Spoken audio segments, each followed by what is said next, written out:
Cuando lo tengan me dicen amén. Leemos la palabra de nuestro Señor.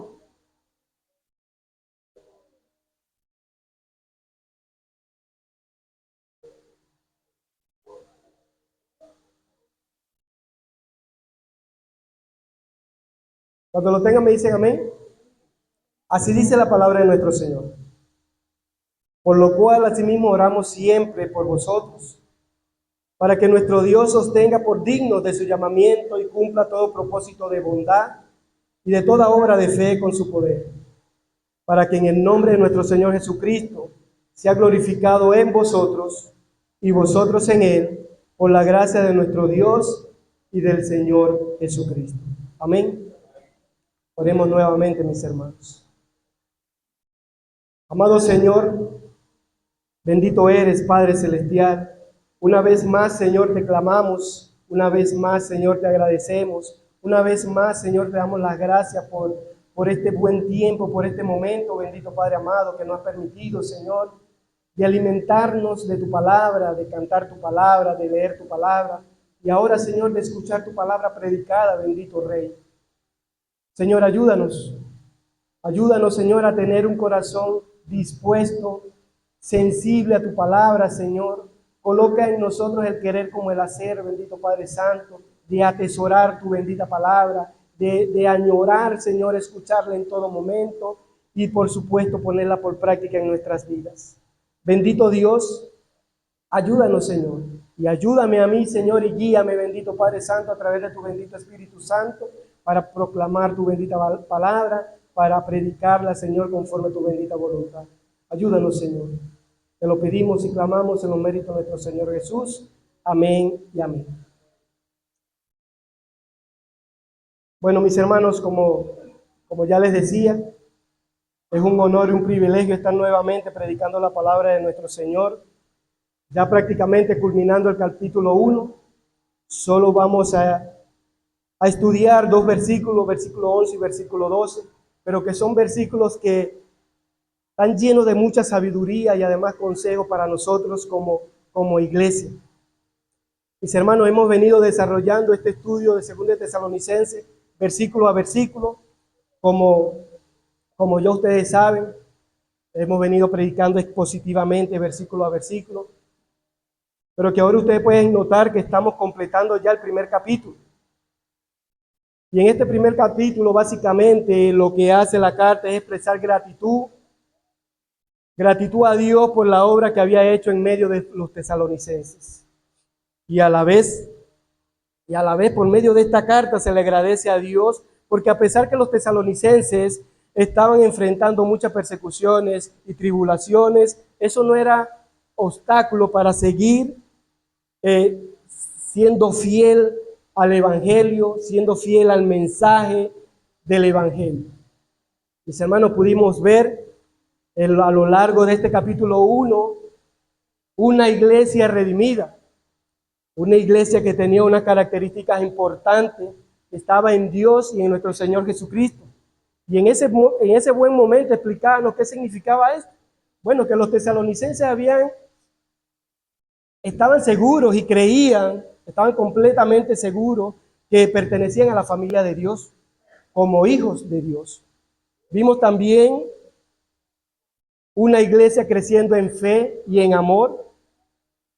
Aquí vimos la expresión de agradecimiento del apóstol Pablo por la obra que Dios estaba haciendo en medio de la iglesia de Tesalonicenses, creciendo en dos áreas muy importantes, en fe y en amor, y que además era visible, se podía ver el esfuerzo, se podía ver el amor entre ellos. Así también, mis hermanos, en este capítulo 1 vimos una iglesia que perseveraba en el sufrimiento. Además de crecer en fe y en amor, además de entender que era una iglesia redimida, ellos perseveraban en el sufrimiento.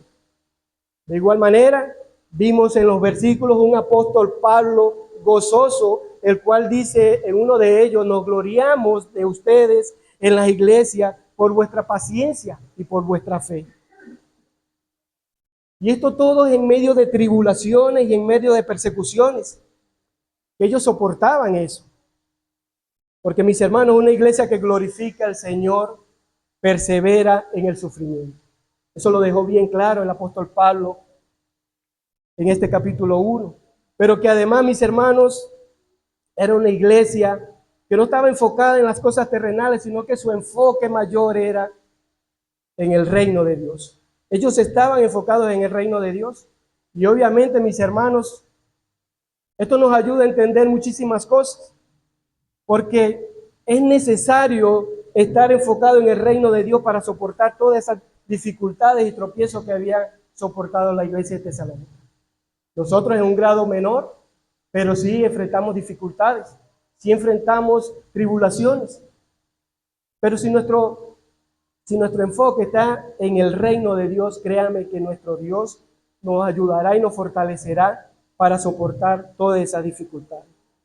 Ciertamente, la iglesia de Tesalónica estaba bien enfocada en el reino de Dios para soportar todo lo que pasaron. Porque ellos entendían que el cristiano, mis hermanos, entendía que debe experimentar ciertas pruebas aquí en la tierra para perfeccionarnos, para transformarnos, para moldearnos, para que seamos dignos del reino de Dios. Dios nos moldea a la imagen de Cristo. Amén. Nuestro Dios está con un pincel en su mano como aquel que talla piedra, dándonos la forma correcta para que día tras día nos parezcamos más al varón perfecto, que es nuestro Señor Jesús. Pero que además, mis hermanos, que además el apóstol Pablo también le dejaba claro que todas esas dificultades, todas esas atribulaciones, todas aquellas personas que eran aprobio, que eran estorbo para ellos, tendrán su retribución. Así como la Biblia, le decía el apóstol Pablo, así como la Biblia nos enseña que Dios es tardo para la ira y grande en misericordia, también nos enseña que Él no tendrá por inocente al culpable. Es decir, mis hermanos, tenemos la capacidad de soportar las adversidades en Cristo, en nuestro Dios, pero también en Dios tenemos el justo vengador, que Él atribuirá lo justo y lo necesario a aquel que haya sido de tropiezo y de persecuciones y de aprobio al cristiano. Y eso se lo decía el apóstol Pablo. Se lo decía el apóstol Pablo a esta iglesia de Tesalónica. Y entonces, mis hermanos, para culminar este capítulo número 1, Pablo cierra con estos dos versículos. Y en estos dos versículos finales, Pablo lo que termina es con una oración. Una oración maravillosa, mis hermanos, que en este capítulo nos va a enseñar muchísimas cosas. Nos va a ayudar a meditar, nos va a ayudar a reflexionar y nos va a exhortar como iglesia. Pero esta misma oración, mucho más amplia en el capítulo 3 la vamos a observar. Pero en esa oportunidad del capítulo 3 es Pablo cerrando por completo lo que es la epístola a la segunda carta a la iglesia de Tesalónica. Pero en este momento, mis hermanos, versículo 11 y versículo 12, Pablo hace una oración a la iglesia de Tesalónica y dice así en el versículo 11, mis hermanos, leemos nuevamente: por lo cual asimismo oramos siempre por vosotros, para que nuestro Dios os tenga por dignos de su llamamiento y cumpla todo propósito de bondad y toda obra de vuestra fe con su poder. Amén. Mis hermanos, es importante entender esta frase. Es importante entender esta frase porque pudiéramos entenderla mal. Pudiéramos entenderla mal en un sentido que uno tiene que ser digno del llamado. Porque si así fuera la interpretación, entonces tendríamos que decir que Dios a los que llama solamente a los que son dignos de ese llamado. Pero entonces la pregunta sería, si ya son dignos, entonces ¿para qué son llamados? Y por otro lado,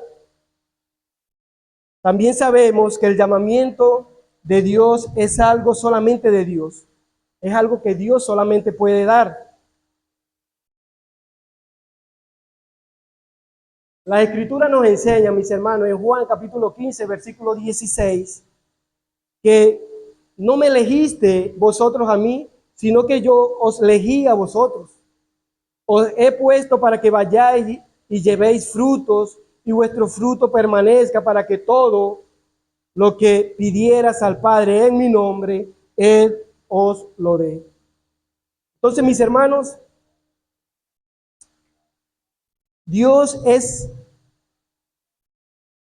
el que da el llamamiento, es algo que solamente Dios puede dar y consecuentemente no es algo que dependa del mérito humano, sino que depende de Dios, que es el que da el llamamiento. Entonces, mis hermanos, esto significa que cuando allí dice, se ora a Dios para que andemos dignamente del llamado que recibimos, la idea no es que vamos a recibir el llamado porque somos dignos, sino que es todo lo contrario, porque recibimos ese llamamiento, es que debemos andar dignamente al llamado, debemos andar dignamente de ese llamado. Y entonces así, cuando lo entendemos de esa manera, entonces así sí cobra sentido. Sí cobra sentido porque le da a Dios toda la gloria por el llamado, porque porque no corresponde a los méritos de hombre, sino que corresponde a la gracia de Dios. Porque es Dios quien llama al que Él quiere. Y como también nos enseña la Escritura, mis hermanos, es Él el que produce en nosotros tanto el querer como el hacer por su buena voluntad. Eso lo hace Dios. Nosotros no tenemos ningún mérito para creernos ser dignos. Solo Dios nos hace el llamado y trabaja en ese llamado que nos ha hecho. Pero mis hermanos, ¿de qué llamamiento está hablando? ¿Qué está diciendo el apóstol Pablo cuando le dice a la iglesia de Tesalónica que deben ser dignos del llamamiento? Mis hermanos, este llamamiento es de ser hijos de Dios.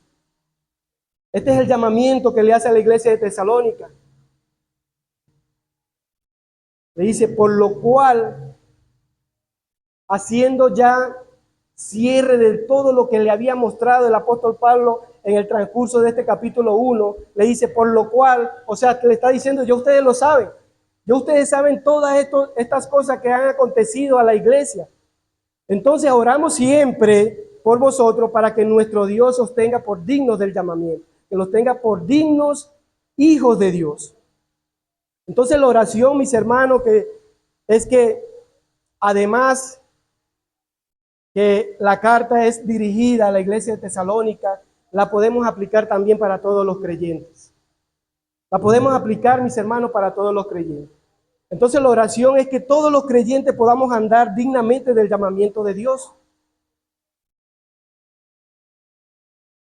De este llamamiento que Dios nos ha hecho. En otras palabras, nuestra conducta debe honrar el llamado que Dios nos ha dado, porque es un llamado, es una invitación, es un privilegio, mis hermanos, el cual esté usted allí, el cual esté yo acá, el cual estemos aquí unidos como el cuerpo de Cristo. Y ese es el llamamiento a la cual nosotros debemos responder.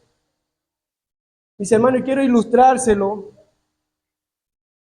a la medida de lo posible. Sigo con las ilustraciones del rey y de la reina.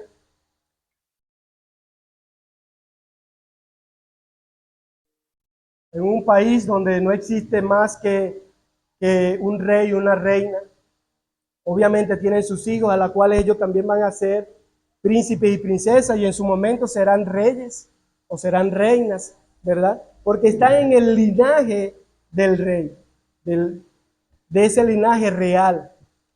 Pero ¿qué pasaría, mis hermanos, si uno de ellos, uno de sus hijos, anda infringiendo la ley? La reina anda de discoteca en discoteca. Obviamente muchas personas van a la discoteca, pero ¿qué diferencia hay entre una persona común a la que él tiene el linaje de rey? Mis hermanos, entonces, esa conducta de los hijos del rey no es propicia ¿verdad?, al llamado que ellos tienen, a ser reyes. No es propicia. Y estoy 100% seguro que lo primero que dirá la gente es: esa es la hija del rey y de la reina, mira cómo anda. Ese es el hijo del rey y de la reina, infringiéndole la ley. ¿Qué quedará para los demás? Mis hermanos, lo que yo quiero que ustedes noten la dignidad del llamado que ellos tienen, al ser llamados reyes y reinas. ¿Y cuál debería ser su conducta? De igual manera, mis hermanos, la aplicamos para nosotros también. Nosotros no hemos sido invitados a convertirnos en la familia real española. Nosotros hemos sido llamados a ser parte de la familia del Rey de Reyes y Señor de Señores, de nuestro Señor Jesucristo. A eso nosotros nos aferramos. Entonces nuestra dignidad es todavía superior. Nuestra dignidad sobrepasa todos los límites, porque ya nos comprometeríamos a los ojos de los demás. Ya con nuestra conducta, con nuestra forma de vivir. Y si la deshonramos, no vivimos dignamente del llamado que Dios nos está haciendo. Y lo que ponemos en tela de juicio en nombre de nuestro Señor. En nombre de nuestro Señor. Entonces lo que yo quería que vieran, mis hermanos, es la dignidad que nosotros debemos tener como hijos de Cristo, como hijos de Dios. Si decidimos, no decidimos, sino si decimos que somos hijos de Dios, entonces tiene que notarse. Entonces tiene que notarse en nosotros que somos hijos de Dios. Que no tengamos, mis hermanos, la necesidad de mencionarlo, que no tengamos la necesidad de decir que soy creyente, que me congrego en la iglesia bautista reformada de San Carlos, sino que las personas, al ver nuestra conducta honesta, íntegra, amorosa, humilde, que puedan decir de ustedes: esta persona tiene que ser creyente. Con nuestra conducta reflejamos ese llamamiento que Cristo nos ha dado, y que en medio de las demás personas la diferencia será obvia. La diferencia, mis hermanos, será notable, y aquella persona se dará cuenta: esta persona tiene que ser creyente por la manera en que se comporta, por la manera en que habla, por la manera que lleva su vida. Pero, mis hermanos, la palabra de Dios, el apóstol Pablo, inspirado por el Espíritu Santo, fíjense lo que nos está diciendo: por lo cual asimismo oramos siempre por vosotros, para que nuestro Dios os tenga por dignos de su llamamiento. Mis hermanos, esta palabra nos lleva muchísimo más allá. No voy a decir que es malo, pero el que tiene que dar el dictamen final es nuestro Dios, no las personas. En sí mismo no está malo que con nuestra conducta nosotros mostremos a Cristo y que las personas se den cuenta que nosotros somos cristianos, somos creyentes. Pero nuestro Dios es el que tiene el dictamen final de hacernos dignos de su llamado, de decir que somos dignos del llamado de Dios. Mis hermanos, porque nosotros humanamente podemos decir: el hermano tal es excelente hermano, la hermana tal es excelente hermano, pero nosotros, mis hermanos, lo que podemos ver es lo que está delante de nuestros ojos. Eso es lo único que nosotros podemos ver, la conducta de cada uno. Pero Dios, que examina nuestros corazones, que examina nuestro interior, es el que tiene el dictamen final. Es el que nos va a probar si somos dignos del llamado de Dios. Y es diferente, mis hermanos, a que los hombres nos consideren dignos. Obviamente eso es una cosa que no voy a decir que esté malo, porque con nuestra conducta debemos reflejar a eso, pero otra cosa es que Dios nos considere dignos.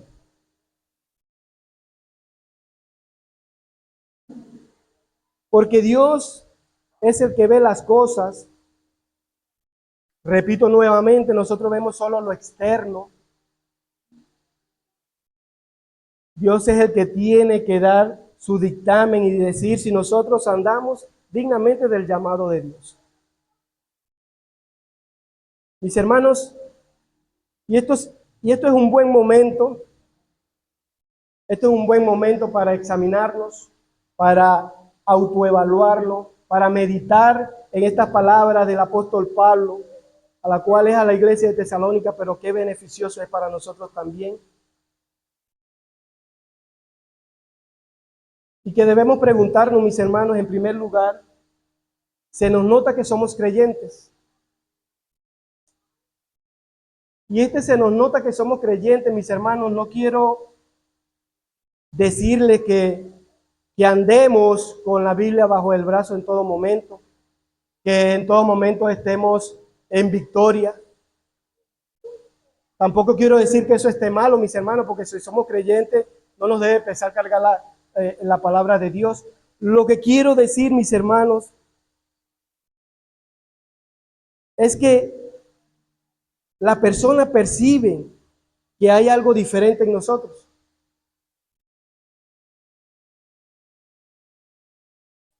Las personas han visto nuestro cambio de conducta.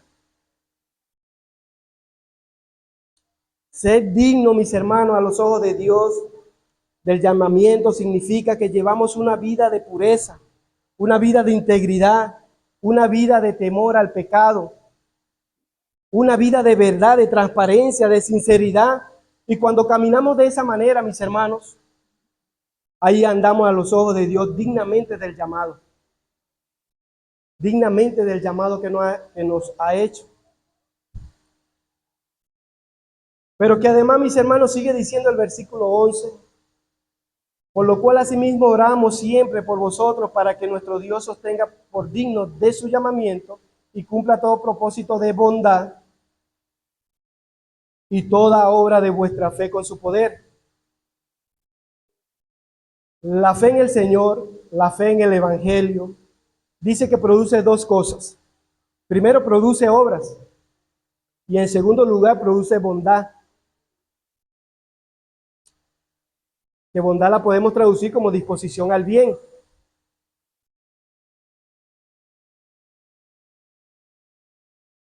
La fe, como bien dice la carta de Santiago, si no tiene obra es muerta. La fe no es algo imaginario. La fe debe producir evidencia. Por eso se habla de las obras de la fe en la palabra de Dios. Las obras de la fe. Las obras son evidencia de la fe porque Santiago dice, muéstrame tu fe sin tus obras. Ahí habrá un gran problema, ¿verdad? Porque ¿cómo vamos a mostrar la fe sin las obras? ¿Cómo va a poder ser esto? ¿Cómo voy a poder ver su fe? Porque la fe la puedo ver a través de sus obras. La fe es invisible, es algo que está o no está en su corazón. Y no la podemos ver. Lo que sí podemos ver es cuando obra conforme a la fe de esta persona. Como la fe que tiene. Por eso dice Santiago, muéstrame tu fe sin tus obras y yo te mostraré mi fe por mis obras. Mis hermanos, ¿cómo podemos saber que una persona tiene auténtica fe? Por sus obras, por su perseverancia. Y Santiago llega a la conclusión, mis hermanos, que el hombre es justificado no solo por la fe, sino por las obras que manifiestan la fe. Esa fe que la persona tiene. Por eso la segunda parte de la oración, en este versículo 11, dice que por el poder de Dios perfeccione toda obra que realizamos por la fe. Mis hermanos, la fe nos hace actuar, la fe nos hace trabajar. Nadie, absolutamente nadie puede decir, no, mi fe yo la tengo para con Dios. Dios sabe que yo creo en Él y eso es lo importante. No sé si han escuchado personas hablar de esa manera. Pero la fe, mis hermanos, nos dice la Escritura que debe dar muestra, debe evidenciarse. ¿Y cómo se evidencia la fe? Por las obras. por las obras de la fe. Esta fe debe manifestarse en los demás. Entonces, mis hermanos, no simplemente digas yo creo, porque también Santiago nos dice que hasta los demonios creen. Entonces no te quedes nada más en yo creo y mi fe es con Dios solamente. Recuerda las palabras de Santiago.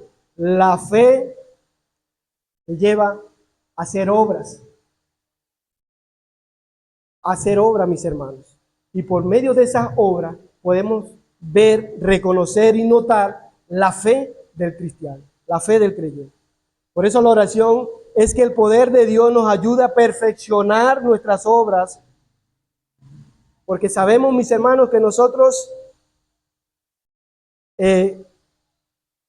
somos imperfectos, adolecemos de defectos, de errores, de imperfecciones, pero el poder de Dios viene y nos ayuda para perfeccionar esas obras. Las obras del creyente resultan ser excelentes no por méritos, no por nuestra inteligencia, no por nuestras emociones o dedicaciones, sino por el obrar de Dios en cada uno de nosotros. Sino por el poder de Dios, el poder de Dios que perfecciona las obras que estamos haciendo. Pero mis hermanos, también dice el versículo número 11, disposición al bien, disposición a la bondad. Mis hermanos, no puede existir un creyente, no puede existir un cristiano que se incline a la maldad, que esté maquinando a hacer daño, que esté maquinando a hacer maldades. La palabra de Dios nos dice toda obra de vuestra fe con su poder y que cumpla todo propósito de bondad, de inclinación al bien. Entonces, mis hermanos, cuando nosotros entendemos lo que produce la fe en nosotros, nos produce buenas obras y produce bondad, inclinación al bien, así debemos conducirnos. No puede haber creyente maquinando el mal. No puede haber creyente que le cueste perdonar. No puede haber creyente con esa manera de pensar o de decir que lo perdone Dios, pero yo no. O esta manera de pensar que yo lo puedo perdonar, pero no seguiremos siendo los mismos. No puede haber, porque la bondad y la inclinación al bien también es obra de la fe en el cristiano. Y esto tiene que hacernos muchísimo ruido, mis hermanos. Esto tiene que evaluarnos. Esto básicamente es un examen que nos debemos hacer nosotros mismos. Primero preguntarnos si andamos dignos del llamado de Dios, dignos del llamado que hemos recibido. En segundo lugar, mis hermanos, si nuestra fe es una fe viva o una fe muerta, recordando las palabras de Santiago, que una fe muerta es la que no hace obra y una fe viva es la que produce obra y está inclinada a la bondad, inclinada a la disposición del bien. Y en tercer lugar, mis hermanos, estamos viendo que la auténtica fe hace a las personas buenas, como acabamos de decir.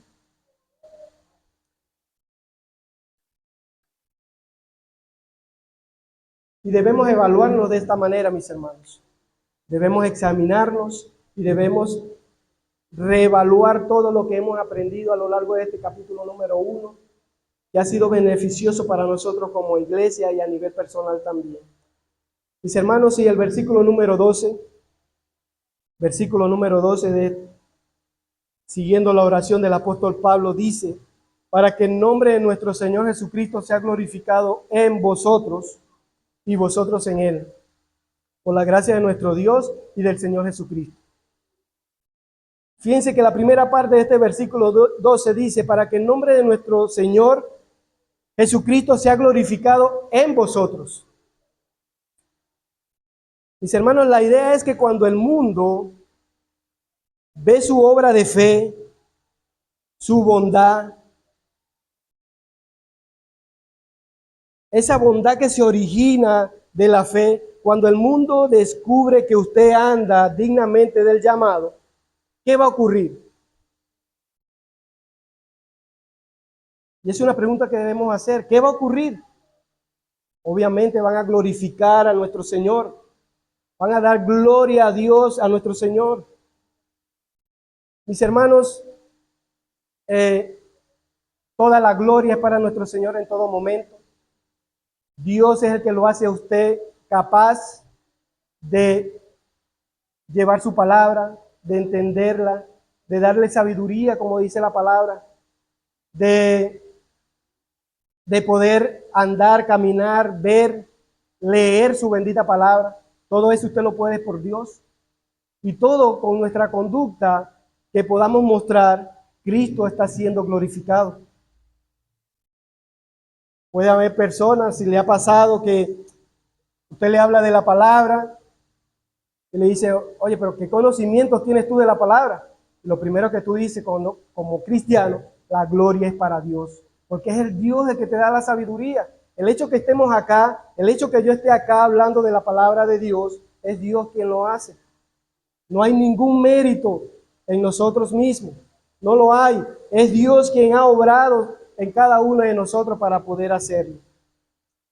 Entonces, lo primero que van a ver las personas, el mundo, es que y van a glorificar a nuestro Señor Jesucristo.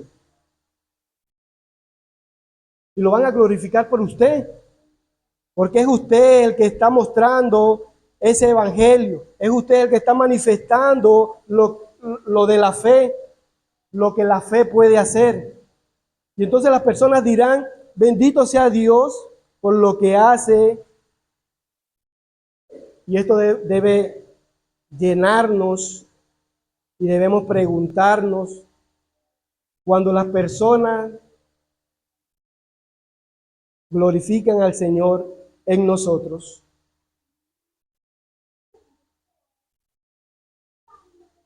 ¿A qué punto nos lleva? Cuando la persona ve en nosotros el crecimiento, ve en nosotros el cambio, la actitud en nuestras vidas, entendemos que es por Dios, entendemos que es por la gracia de nuestro Señor el que nos ha permitido esa transformación. Y que toda persona vea eso en usted, toda la gloria es para Dios, toda la gloria es para nuestro Señor Jesucristo. O por el contrario, mis hermanos, hay otra cara de la moneda. Por el contrario, hay gente que dice cualquier cantidad de cosas de la iglesia, cualquier cantidad de cosas de los cristianos, y no básicamente cosas buenas.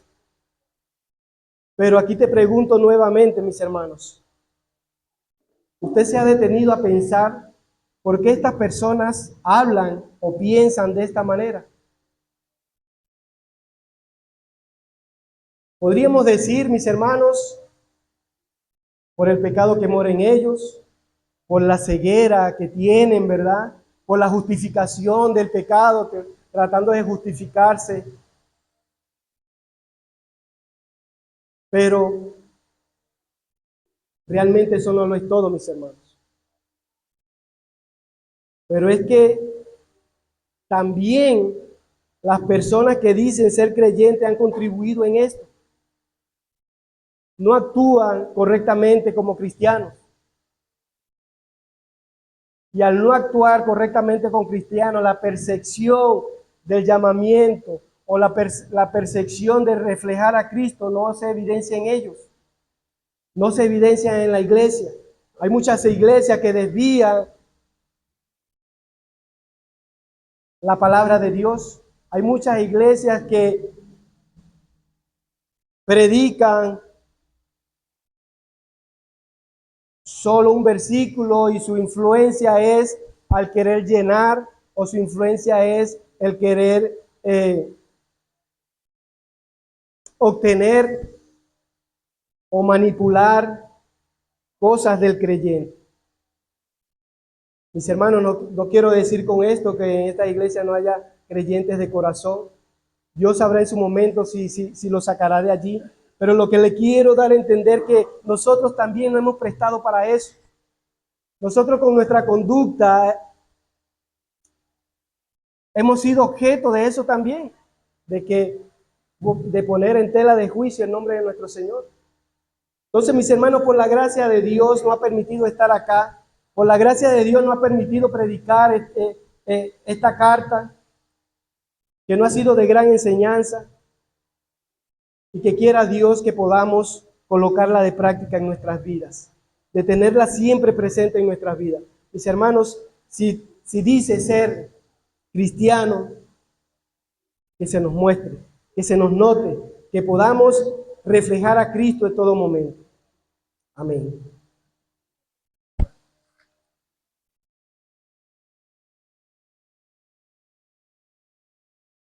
La palabra de nuestro Señor nos enseña en 2 de Tesalonicenses, capítulo 2, versículo 12, un poquito más adelante, el cual próximo vamos a tocar. Dice así: a lo cual os llamó mediante nuestro evangelio para alcanzar la gloria de nuestro Señor Jesucristo. Mis hermanos, y en 2 de Timoteo, capítulo 4, versículo 7, dice la palabra de nuestro Señor: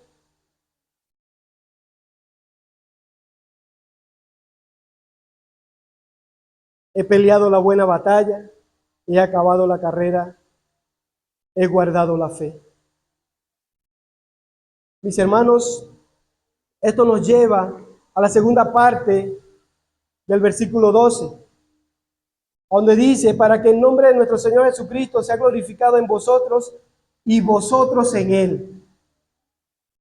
Si lo primero fue impresionante, si lo primero fue magistral, el cual nosotros, Cristo se gloría en nosotros, ahora fíjense el detallazo que nos brinda el apóstol Pablo, inspirado por el Espíritu Santo, que nuestro Señor, que vosotros seremos glorificados en Él. Mis hermanos, y espero en el Señor darle una respuesta correcta, porque meditaba mucho en esto, porque necesitamos entender que no tenemos mérito para esto. Necesitamos entender que todo es obra del Señor para poder entender cómo nosotros nos vamos a glorificar en nuestro Señor Jesucristo. Y básicamente, mis hermanos, comenzando entendiendo que hay una unidad entre el cristiano, el creyente y Cristo. Hay una unidad del cuerpo de Cristo y su cabeza. Nosotros somos miembros que engranamos en el cuerpo de Cristo, guiados por la cabeza que es nuestro Señor Jesucristo. Estamos unidos a Él, estamos unidos a Cristo.